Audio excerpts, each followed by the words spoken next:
bienvenue dans la revue by Nous Chic. C'est Yana. Et moi, Mélissa. Et on est là donc pour décrypter les sorties de la semaine dernière en fait. Alors aujourd'hui, de quoi on va parler ? Bien, on va parler de 2 films très intéressants. Le premier, c'est un blockbuster. Ouais. Bad Boys. Ouais. 4. Oui, alors là, on a plein de choses à dire parce que... Ouais. Vraiment. Et le deuxième film, c'est une série. Ok. La chronique des Bridgerton. Oui. Alors franchement, je ne sais pas si on va tenir parce que là, il y a tellement de choses à dire. Alors, on commence avec Bad Boys 4. Ok. Alors déjà, bon, globalement, qu'est-ce que tu en as pensé ? Bon, personnellement, j'ai trouvé que c'était intéressant. Ouais. Intéressant dans l'ensemble, mais... Qu'est-ce qui était intéressant, vraiment ? Ça reste du divertissement. Donc, c'est ça. Voilà, ça reste du divertissement. Je demandais parce que moi, franchement, intéressant, je sais même pas si c'était intéressant. Non, vraiment. Comment ça, tu sais pas ? Moi, j'ai pas aimé. Sérieux ? C'est-à-dire, bon, déjà, faut savoir que j'ai pas de souvenir du 2, du 3, du 1. Le 1, je l'ai regardé, je sais que j'étais vraiment petite. Et je l'ai pas regardé avant d'aller voir le 4. J'ai pas regardé ceux d'avant aussi, avant d'aller voir le 4. Donc j'étais vraiment en mode, vas-y, je sais même plus c'est quoi Bad Boys, allons-y, allons regarder. Okay. Et ouais. Et donc du coup, quand je suis arrivée, on va parler en détail, hein, mais genre les effets spéciaux, tout ça et tout, génial. Mais l'histoire même, j'ai trouvé ça pas intéressant du tout, justement. Bon, c'est vrai qu'il y a le scénario dont il faut parler, mais si on veut regarder un peu à l'humour, c'était un peu drôle quand même, on va dire. C'est vrai, c'était un peu drôle. C'est vraiment pour chill, c'est décontracté, c'est pas... C'est ça. En fait, c'est un film que tu vas voir avec ta famille. Ouais. Pour aller rigoler en famille et tout. Ça. C'est juste vraiment, on se prend pas la tête. Maintenant, évidemment, comme la plupart des gros films hollywoodiens, et surtout en ce qui concerne les films d'action dans lesquels il y a aussi de l'humour, on va dire que le scénario n'est pas très très poussé. Parce que comme on a pu le remarquer, en fait, il y a des parties où les gars, ils auraient pu aller droit au but, quoi. Mais il fallait faire attendre. C'est-à-dire, rien que dès le départ, j'ai capté, en fait, c'était qui le méchant caché. Exactement. Vous voyez, dans les films d'action, il y a toujours le méchant qu'on connaît, c'est-à-dire dès le départ, le méchant qu'on connaît, et il y a le méchant qui est caché, qu'on est censé apprendre que c'était le méchant, alors qu'il était dans la team gentille depuis le début et tout. Et dès le départ, en fait, je t'ai même dit, Mélissa, c'est lui, tu vas voir, c'est lui qui va trahir tout le monde. Et c'était lui. Effectivement. Voilà, donc attention spoiler, hein, parce qu'on va spoiler dans la review. On va spoiler. Donc ouais, dès le départ, j'ai capté c'était qui le méchant. Donc en fait, j'ai trouvé tout le truc ennuyant sur le long. Il n'y avait pas de découverte. Il n'y avait pas de découverte pour moi. Pas de suspense. En fait, moi, j'aime voir des films, en vrai, qui me donnent envie de regarder jusqu'à la fin. C'est-à-dire où je suis là, mais c'est qui ? Mais qu'est-ce qui se passe ? Où je comprends rien. Alors que là, j'ai un peu tout compris. Par contre, ce que j'ai adoré, c'est effectivement l'humour. Et pour ça, je dirais chapeau à Marcus. Martin Lawrence. Vraiment, il est génial, cet acteur. Il est super drôle. Et c'est lui, vraiment, pour moi, qui fait tout le film parce que, en vrai, sans lui... Will Smith... c'est quoi, Mike ? Ouais, toi, tu veux parler de Will Smith, je sens. Il n'était pas trop dans le mood. Mais je pense que c'était voulu par les réalisateurs, en fait. Oui, qui est vraiment cette balance entre le super drôle, Marcus, et Mike, C'était le truc entre le gars qui n'a pas de problème et le gars qui a des problèmes. Parce que même dans le film, en fait, on a vu que Mike, il avait un problème avec l'anxiété, il avait des crises de panique et tout, parce qu'il était traumatisé par la mort de leur boss. Ouais. Voilà, donc il a vu le gars être assassiné et tout, donc lui, il avait un problème. tu vois. Alors que Mike, c'est le gars, François, Marcus, pardon, il prenait sa vie chill, tu vois, la partie où il traversait la route, il dit, lui ne mourra pas, tu vois. Genre, il traverse mal la route, et puis il dit, non, c'est pas son jour pour mourir. Donc, et tu vois, j'en rigole encore, c'est que c'était vraiment drôle. Voilà, tu vois. C'était vraiment drôle. Donc, alors que dans la vraie vie, tu vois qu'on a eu des problèmes avec Will Smith. Will Smith a eu son problème avec sa famille et tout ça, Mais Will Smith, je trouve qu'il en fait trop, en fait. Parce que, en vérité, Marcus, lui, il a failli mourir. Il était dans le coma et tout. Et tu vois, il revient, il est en mode chill, genre le gars, c'est devenu un yogi. Si tu as vécu la mort, t'es pas mort, qu'est-ce qui peut te faire peur? Exactement. Mais c'est ça. Alors que l'autre, il est là en mode tout le monde va mourir autour de moi. Oh là là, tout ça, c'est de ma faute, c'est de ma faute, tout est ma faute. Et c'est un peu chiant sur la longueur du film, en fait. C'est un peu redondant. T'es là en mode réveille-toi, c'est bon, quoi. Non, mais c'est le problème, psy aussi, tu vois, c'est un peu... Moi, j'ai aimé quand même le fait qu'on montre un homme, tu vois, un gars comme Will Smith. Surtout dans le film où on se dit, c'est des caïds, c'est des policiers, ils sont forts, ils sont cascadeurs, tu vois.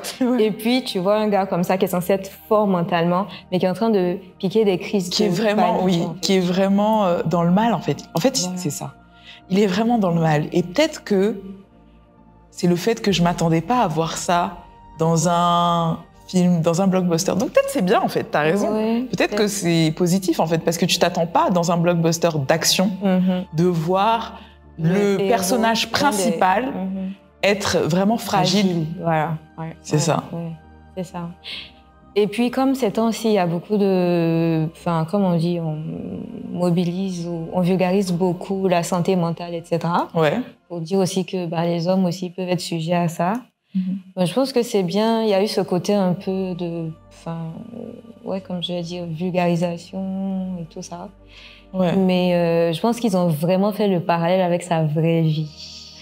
Oui, venons à ce sujet-là. Toi, tu penses que le fait que dans son personnage, donc Will Smith, Mike, il est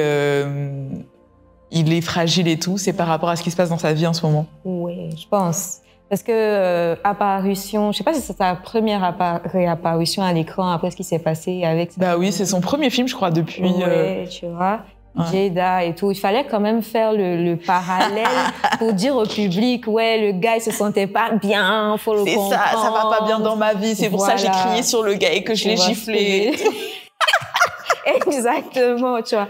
Fallait un peu l'humaniser, en gros, je pense. Il y avait de ça aussi, genre. Pour ceux qui savent pas, allez voir sur YouTube Will Smith qui pète un câble. C'était aux Oscars?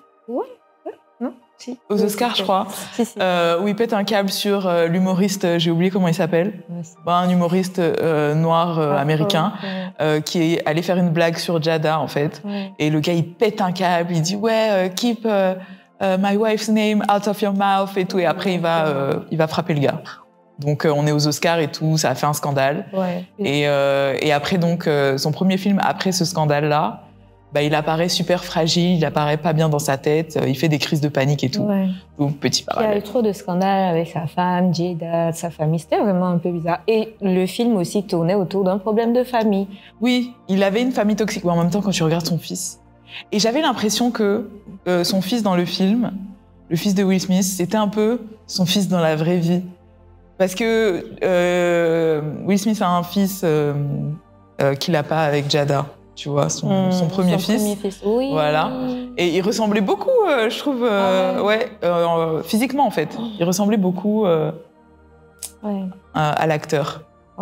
Tu vois, du coup, il y a beaucoup de... Tu vois, apologize, tu vois, non? Et même, il y a une partie où le fils a demandé « Est-ce que tu as aimé ma mère, au moins ?»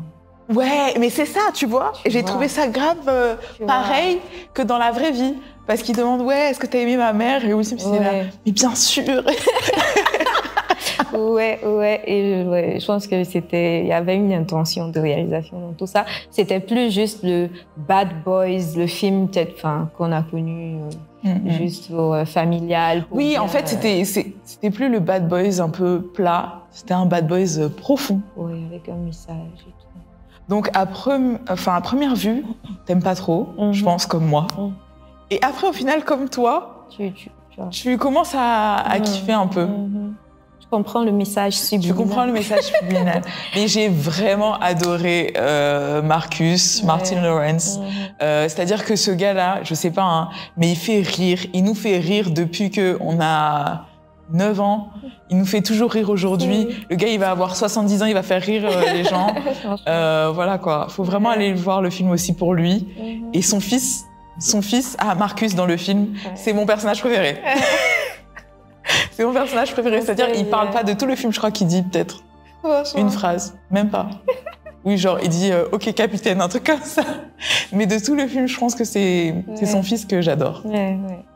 Voilà. À partir, il était vraiment. Oui, à un moment, il tue tout le monde. Il tue vraiment. Ah oui, le fils, c'est mon personnage préféré, mais c'est celui qui tue tout le monde. C'est-à-dire, c'est celui qu'on ne connaît pas, mais qui est super drôle. Voilà. Alors, et on parle un peu du passage de Kaby. Quel passage? Kaby, le gars qui fait comme ça, l'influenceur. Ah, tu sais, t'as dit Kaby, j'avais pas capté. Je crois que c'est son nom, si je ne me trompe pas. Ouais. Oui, il y a Kaby dans le film. Mais il est partout en ce moment, Kaby. Ouais, honnêtement, il est partout. Tant mieux pour lui. C'était vraiment un passage. On aurait pu s'en passer, franchement. On aurait pu s'en passer. Honnêtement, ça sert un peu à rien. Mais tant mieux pour lui, quoi. Voilà, il a eu un bon cachet sur moi. J'ai l'impression, en fait, que les influenceurs vont de plus en plus s'infiltrer dans le monde du cinéma. C'est-à-dire, tu as plus en plus d'influenceurs qui veulent faire du cinéma aujourd'hui. C'est une bonne chose. C'est une bonne chose. Après, c'est à voir, hein. Mais est-ce qu'ils les ont pas, je veux dire, est-ce que c'est pas la production qui leur a fait, qui fait appel à eux, tu vois? Si. C'est pour, tu vois, ça rajoute un peu de buzz. Voilà. Ça fait que les influenceurs, après, ils peuvent mettre sur leur réseau, pendant le tournage de Bad Boys et tout, et ça fait de la promo, quoi. C'est ça. Mais c'est vraiment cool pour lui, comme tu as dit. Et on se rend compte que la vie, tu peux juste faire un petit truc sur Internet et tu te retrouves à Hollywood. Il faut croire en ses rêves, frère. C'est ça, il faut croire en ses rêves. Donc voilà, moi c'est à peu près ça pour Bad Boys. C'était quand même... Si on devait noter, ce serait comment? Toi, tu donnerais combien? Bon, la prod, les gars, ils se sont... Le montage... Ah oui, non. Les effets spéciaux. Les effets spéciaux et tout. Non, franchement. 10 sur 10. Mais globalement... L'histoire, le scénario... Allez, moi je donne... J'hésite entre le 6,5 et le 7. Sur 10. Ouais. 7, un bon 7, c'est bon. 7, ça va. 7? Allez, on est gentil, on donne 7. On donne 7. 7 sur 10 pour Bad Boys 4. Voilà. Ok. On passe aux choses sérieuses? Aux choses sérieuses. Bridgerton! Ok, alors, si vous n'avez pas encore regardé la partie 1 de la saison 3, coupez ce podcast. Coupez maintenant. Ok, donc on commence. Alors, de quoi tu veux parler? Pour commencer, j'ai plein de choses à dire. La saison 3, avec le couple phare, Colin et Pénélope. Bon, moi déjà, j'ai pas regardé la deuxième partie. Oui, donc on fait pas la review de la deuxième partie. Mais non, mais il faudrait que toi tu en parles. Moi, je vais pas parler de la deuxième partie, mais je vais te donner envie de regarder la deuxième partie parce que la deuxième partie est 10 fois mieux que la première partie. Ça, c'est la première chose que j'ai à dire. La deuxième partie, c'est-à-dire que, en fait, la première partie, t'es vraiment énervé. Moi, j'étais énervée quand j'ai terminé la première partie. Et la deuxième partie m'a apaisée. Oui. Donc, la première partie. Bon, déjà, moi, il faut savoir que c'est un couple que j'aime pas trop de base. Bon, ça fait un peu la meuf qui n'aime rien. Hein. Mais j'aime pas trop ce couple. C'est-à-dire, moi, vraiment, mon couple préféré, c'était le couple de la saison 1. Vraiment, il y avait rien à dire. Il y avait rien à dire. Je veux dire, Daphné, c'est vraiment ma go à la vie, à la mort. Pénélope, moi, j'aime pas. Pourquoi? Pourquoi j'aime pas Pénélope? Parce que je trouve que c'est une mauvaise amie. C'est-à-dire, elle ne fait que dire du mal de ses amis, en fait, tout le temps. Tout le temps, elle est là, elle critique ses amis, mais H24. Et sous prétexte que, c'est son métier et tout, on doit prendre ça et dire non, que en fait c'est juste une journaliste. Non, en fait c'est juste une hypocrite en fait. Non, c'est une hypocrite parce qu'en fait elle utilise Lady Whistledown pour dire ce qu'elle pense tout bas, mais en gros c'est une grosse hypocrite en fait, Pénélope. Donc moi je l'aime pas par rapport à ça. Donc depuis que je sais que c'est elle, Lady Whistledown, je l'aime pas du tout. Voilà. Donc en fait quand j'ai commencé la saison 3, j'étais déçue. Non, j'appréhendais beaucoup. Okay. J'étais pas déçue, mais j'appréhendais beaucoup. Je me dis, est-ce que ça va être... est-ce que je vais réussir à les aimer? Mais finalement, ils sont pas si terribles. Toi, qu'est-ce que t'en as pensé? Bah, comme j'ai dit, j'ai pas regardé la deuxième partie, pas encore. Mais effectivement, j'avais aussi une appréhension par rapport à ce qu'elle fait, donc avec son journal. Et effectivement, comme elle a eu à critiquer Colin, la famille Bridgerton et tout ça, alors qu'elle les adore. Voilà, je me demandais comment est-ce que ça allait se passer pour que Colin puisse lui pardonner, pour qu'ils soient ensemble et tout ça. Mais en tant que tel, je trouve que je vais pas la traiter d'hypocrite, mais je vais plus avoir un peu de compassion pour elle, tu vois. Je vais me dire, en fait, ce que je pense de Pénélope, c'est que... Ok, qu'est-ce qui t'amène à penser que tu peux avoir de la compassion pour elle? Non. Oui, justement, c'est parce que depuis la première saison, on se rend compte que c'est la fille qui fait tapisserie, en fait. C'est la fille qu'on ne regarde pas. Oui, mais pas parce qu'on l'a... Personne l'a... Bon, c'est vrai qu'on l'a bully un peu à la maison. C'est vrai qu'on l'a bully. C'est vrai, j'avoue. On l'a bully à la maison. Mais je veux dire, est-ce que c'est une raison pour faire tout passer sur tes amis, alors que c'est eux qui sont gentils avec toi? Elle fait pas tout passer... Bon, en fait... Non. Attends. Ce que je veux dire, c'est que... Tu te souviens de Lago qui devait se marier avec Colin dans la saison? Ouais, c'est vengé. Là, c'est vengé. Ok. Non, là, elle a fait en sorte que elle avait descendu parce qu'elle était jalouse. C'est ça, parce qu'elle était jalouse. Et elle voulait pas que le gars l'épouse. Tu vois, c'est vrai qu'elle se sert de son truc là comme une arme. C'est vrai, elle se sert vraiment de ça comme une arme. Et elle est consciente du pouvoir qu'elle a et elle s'en sert. Mais c'est dommage en fait, parce que c'est dommage qu'elle soit obligée, bon pas obligée, parce que personne ne t'oblige à faire ça, mais qu'elle soit obligée de faire ça parce qu'elle a un grand talent.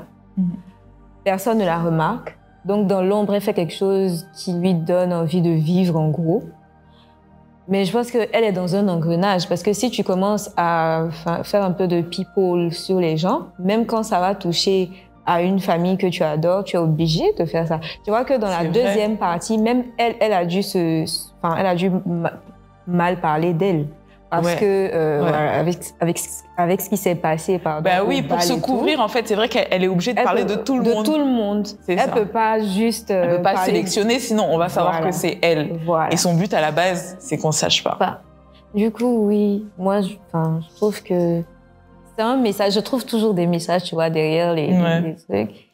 De se dire, si quelqu'un ne s'aime pas, ou bien si quelqu'un ne se sent pas accepté, si quelqu'un se sent tout le temps rejeté, qu'on voit pas cette personne, parfois elle est obligée de faire des choses. C'est vrai que, en fait, si tu n'arrives pas à trouver ta place dans la société, dans ton entourage et tout, t'as tendance, en fait, à, du coup, te mettre à faire du mal, en fait, caché. Et pourtant, elle a un grand talent. Tu vois, elle aurait pu utiliser ça différemment. C'est ça. Mais assez parlé de Pénélope. Enfin, que de Pénélope. Qu'est-ce qu'on pense même du couple? Moi aussi. Enfin, je les trouve pas très captifs. J'ai aimé la manière dont Colin a pris les rênes dans la partie 1. Vraiment, c'est-à-dire que vous allez voir, c'est Colin qui fait tout, quoi. C'est-à-dire que c'est lui qui est jaloux. C'est lui qui amène le spice, tu vois, du truc. C'est lui, genre, qui dit à Pénélope à la fin, dernier épisode, il dit, mais on va se marier ou quoi, tu vois? Si c'était Pénélope, elle allait toujours dire, mais c'est normal, en fait, c'est pas elle de... C'est vrai, je sais pas pourquoi je lui en veux. En fait. c'est pas à elle de faire le pas. Je lui en veux. En plus, c'est elle qui lui a demandé de l'embrasser. Tu t'imagines? C'est vrai. C'est vrai. Mais et puis c'est quand? C'est vrai que en fait, Colin, il se rend compte de rien. C'est vrai que lui, depuis toutes les saisons d'avant, en fait, il voyait pas que la meuf, elle était amoureuse de lui, et alors que ça se voyait comme le nez au milieu du visage, pardon. Ouais. Voilà. Voilà. Donc quand même, elle a fait elle a fait les jeux de phare. Ouais. Il était temps qu'il s'en rende compte, hein, en fait. Mais grave. Mais moi, ce qui me fait de la peine, c'est qu'il s'en rend compte au moment où la fille, il y a quelqu'un qui s'intéresse à elle, tu vois. Alors que le gars qui s'intéresse à elle, franchement, le pauvre, parce qu'il est super gentil, il est riche, il est intelligent, une vie sans et en plus de ça, en fait, il allait la laisser tranquille, la laisser genre écrire son journal et tout. Sa belle vie, tu vois. Et elle le traite mais comme une merde. Dans la deuxième partie, dans la première partie, quand elle est là, il les trouve, c'est-à-dire elle est avec Colin, elle s'est cachée avec Colin en train de faire ses petits flirts et tout, et lui, il les attrape. Non mais tu rigoles ou quoi? C'est genre en mode, oui, j'ai envie d'être avec toi, mais en même temps, je m'en vais flirter avec mon meilleur ami, entre guillemets. Ouais, elle est pas très gentille. Elle est amoureuse, en vrai, de Colin. Mais l'autre, c'est un bon parti. Colin, il fait pas de, tu vois, elle va pas rester dans la maison de sa mère avec ses mais ça servait à rien d'emmener le gars dans ça, en fait. Non, mais le pauvre, il a rien demandé, en fait. Ouais, il n'a rien demandé. Il a rien demandé, ce petit blond. Juste... il a rien demandé. Il a dit ce petit blond. Il était chou, hein, franchement, il était chou. Mais l'amour, hein, l'amour. Ouais. Bah, après, c'est vrai que c'est vraiment pas juste pour lui. Moi, c'est ça qui m'a fait mal. C'est ce que je dis. C'est que il aurait pu se rendre compte qu'il aimait Pénélope et puis elle n'aurait pas eu à faire tout ça. En plus, elle n'aurait pas été la risée des gens. Parce que quand elle a commencé à vouloir au moins se mettre en valeur, ça n'a pas été facile. Et c'est là que je veux parler de la blessure d'humiliation, blessure de l'âme. Parce que tu vois, quand tu as... je pense qu'elle couvait cette blessure, le rejet, mais aussi la honte d'être elle-même. Et même quand tu veux sortir de ces problèmes-là, c'est pas facile. Parce que les gens, parfois, ils t'ont mis dans une case et tout ça. Ouais. Et tu vois, même quand elle voulait se pomponner et tous les gens... Ils ont ri en fait, d'elle. c'est ça, ils ont ri d'elle parce qu'ils n'ont pas l'habitude de la voir comme ça. Et c'est vraiment méchant quand tu vois quelqu'un genre qui a fait un effort pour s'apprêter, de le descendre en fait. Voilà. Et puis si Colin il s'était vite rendu compte, je pense qu'elle aurait évité aussi tout ça. Tu vois. Donc, ouais, bon, parfois la rivalité ouvre les yeux de certains hommes, mais bon. C'est ça. Donc, à voir. Franchement, moi, le couple, je donne 5, allez, 6 sur 10. Mais c'est parce que Pénélope m'énerve.